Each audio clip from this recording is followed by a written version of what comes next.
많은 분들이 피아노 학원을 알아보실 때 대부분 이렇게 시작합니다. 집에서 가깝고 가격 괜찮은 곳 없나?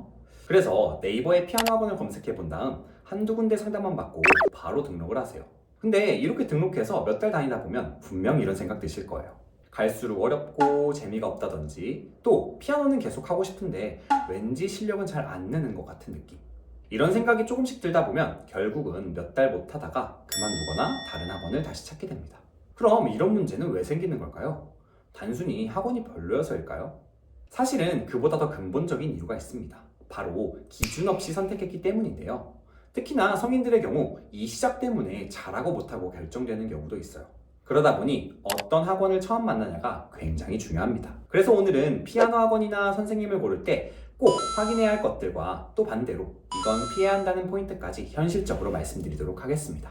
첫 번째는 학원을 고르기 전에 본인의 목적을 알아야 한다는 겁니다. 생각보다 이걸 그냥 넘기시는 분들이 정말 많아요. 그냥 적당한 곳 등록하면 알아서 다 해주겠지라는 마음을 가지신 분들도 계실 텐데 이게 정말 위험합니다. 예를 들어서 내가 피아노로 힐링을 하며 스트레스를 풀고 싶은 건지, 아니면 진짜로 잘 치고 싶어서 열심히 배워보고 싶은 건지, 이렇게 본인이 배우려는 목적을 파악하는 게 중요합니다.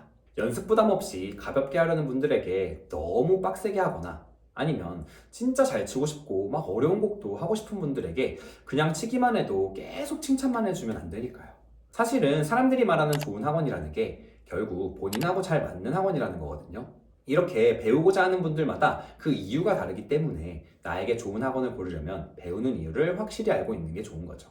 게다가 학원도 가르치는 방식이나 성향이 다 다르기 때문에 배우려는 목적을 확실히 알고 있다면 좋은 선생님과 학원을 만날 확률이 훨씬 올라가겠죠? 혹시나 그런 거 모르겠어요 하시는 분들이 계실 것 같아서 제가 간단하게 체크해 볼 수 있는 것들을 한번 말씀드려 볼게요. 두 가지 중에 나는 어떤 스타일인지 생각해 보고 가신다면 학원을 알아보시거나 상담을 가서도 조율하기 어렵지 않으실 거예요.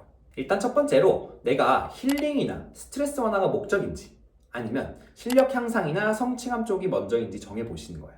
그리고 그 다음으로는 내가 적당히 치면서 다양한 곡을 많이 쳐보는 게 좋은지, 아니면 조금 오래 걸리더라도 한 곡을 제대로 배우는 게 좋은지 골라보시면 좋습니다. 사실 이 정도만 알아도 그 학원의 후기나 혹은 상담에서 훨씬 더 좋은 판단을 하게 되실 수 있을 거예요. 오히려 학원 쪽에서도 빨리 파악하고 적절한 방향으로 안내해 주실 수도 있고요. 그래서 나랑 안 맞는 상황이 생기지 않도록 첫 번째로 본인을 잘 알고 가시길 추천드립니다. 그 다음 두 번째로는 커리큘럼과 방향성이 있는 곳인지 확인하자입니다. 이건 꽤 중요한데요. 특히나 취미 피아노 학원의 경우엔 수학이나 어떤 교과목처럼 이게 정답이라고 하는 커리큘럼이 완벽하게 정리가 되기가 힘들어요. 손 크기도 다 다르고 또 각자마다의 습관이나 치는 방식이 다 다르기 때문입니다.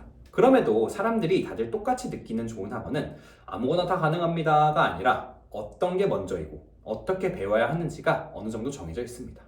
물론 대부분 1대1 레슨으로 진행되니까 무조건 이렇게 배웁니다, 이게 정답이에요 는 아니어도 흐름이라는 게 있다는 거죠. 예를 들어 일단 악보를 정확하게 보는 것을 우선하고 그 다음 손가락을 탄탄히 만드는 과정을 거쳐서 음악적인 표현을 할 수 있는 단계까지, 이렇게 대략적으로만 있어도 방향성이 확실히 있다는 걸 알 수 있어요. 당연히 잘 치고 싶으신 분들이라면 이런 곳에서 배우면 더 잘 치게 될 수 있겠죠. 더군다나 아까도 말씀드렸듯이 피아노는 처음 어떻게 배우냐가 정말 중요한데 커리큘럼이 있는 곳이라면 나쁜 습관 없이 탄탄하게 배우실 수 있을 거예요. 생각과는 다르게 피아노는 그때그때 하고 싶은 것만 하면 겉으로는 곡이 쳐지는 것 같지만 실력은 크게 쌓이지 않는 경우가 많습니다. 그래서 지금 이걸 왜 하는지 설명해주고 또 확실히 이해할 수 있는 그런 학원이 좋은 곳이겠죠. 당연히 수업을 몇 번 받아보면 좋겠지만 당장 골라야 한다면 여러 가지 정보, 블로그 글이나 후기, 그리고 상담에서 체험 레슨이 있다면 그걸 통해서도 충분히 판단하실 수 있을 거예요. 마지막 세 번째는 가르치는 선생님의 경험과 수업 방식입니다. 쉽게 말하면 피아노 전공을 하셨는지 또 한 선생님과 쭉 배우는 구조인지를 확인해 보시면 좋아요. 가끔 보다 보면 전공 아니신 분에게 배웠어요, 선생님이 저보다 못 쳐요 라고 하는 가슴 아픈 글들을 볼 때가 있습니다. 제가 성인분들과 정말 많이 만나면서 스펙이 전부가 아니란 걸 정말 뼈저리게 느끼고 있지만 최소한 전공이신 분들에게 배우는 건 중요합니다. 왜냐면 제가 특히 초보일수록, 처음일수록 어떻게 배우냐가 중요하다고 말씀을 드렸잖아요. 이게 초반에 잘못 잡히게 되면 꽤 오래 쳤는데도 불구하고 나중에 잘못된 걸 고치는데 시간을 더 많이 쓰게 되는 경우가 있습니다. 그래서 이 과정을 직접 경험해본 선생님이어야 큰 문제 없이 배우게 될 수 있는 거죠. 피아노는 이 머리로만 하는 게 아니라 손가락이나 신체 같은 근육을 써야 하기 때문에 수천 시간 연습하신 분들의 경험치는 절대로 무시할 수가 없습니다. 이것들이 수업에 고스란히 녹여져서 더 알찬 수업이 된다고 보시면 돼요. 그리고 한 선생님에게 쭉 배우는지도 한번 확인해 보시면 좋은데요. 중간에 선생님이 계속 바뀌거나 여러 명이 번갈아 보는 수업은 연결성이 끊기기가 굉장히 쉽습니다. 그리고 헷갈릴 수도 있고요. 누구는 이렇게 하라고 하고 또 누구는 저렇게 하라고 하고 이렇게 되면 내가 드리는 시간이 중구난방이 될 수가 있습니다. 그러니 선생님 한 분이 한 명을 온전히 맡아서 해주는지까지 보신다면 훨씬 쾌적하게 피아노를 배우실 수 있을 거예요. 자, 이렇게 좋은 학원을 고를 때 확인해 볼 것들을 말씀드렸는데요. 그럼 반대로 피해야 할 부분도 있겠죠. 간단하게 두 가지만 말씀드려 보도록 하겠습니다. 피해야 할 첫 번째는 원하는 거 다 됩니다 입니다. 다 가르쳐 드려요. 원하시는 거 다 가능합니다. 이 말이 당장은 좋아 보일 수 있지만 사실은 기준이 없을 가능성이 큽니다. 저희 같은 경우에도 간혹 수준에 맞지 않는 엄청 어려운 곡을 가지고 오셔서 혹시 제가 이거 지금 칠 수 있을까요? 라고 말씀을 하는 경우가 종종 있으세요. 근데 상담에서 잠깐 피아노 치는 걸 보다가 이건 안 되겠다라고 판단되는 경우엔 정말 정중하게 말씀을 드립니다. 이 곡을 목표로 하시는 건 정말 좋고 꾸준히 배워가신다고 하면 할 수 있을 거예요. 근데 지금은 여러 가지 기본기도 무너져 있고 그 곡을 치기 위해 해야 하는 과정들이 좀 필요한 상황입니다. 그 곡을 목표로는 하시되 지금 단계에서는 더 쉽고 재밌는 곡을 통해서 배워나가시면 좋을 것 같아요. 이렇게 말씀드리면 대부분은 이해를 하시고 저희와 함께 본인 수준에서 할 수 있는 더 재밌는 곡들로 점점 실력을 올려가시곤 합니다. 결국 원하는 걸 다 해주는 게 아니라 그분의 상태나 수준을 고려해서 정할 수밖에 없다라는 거죠.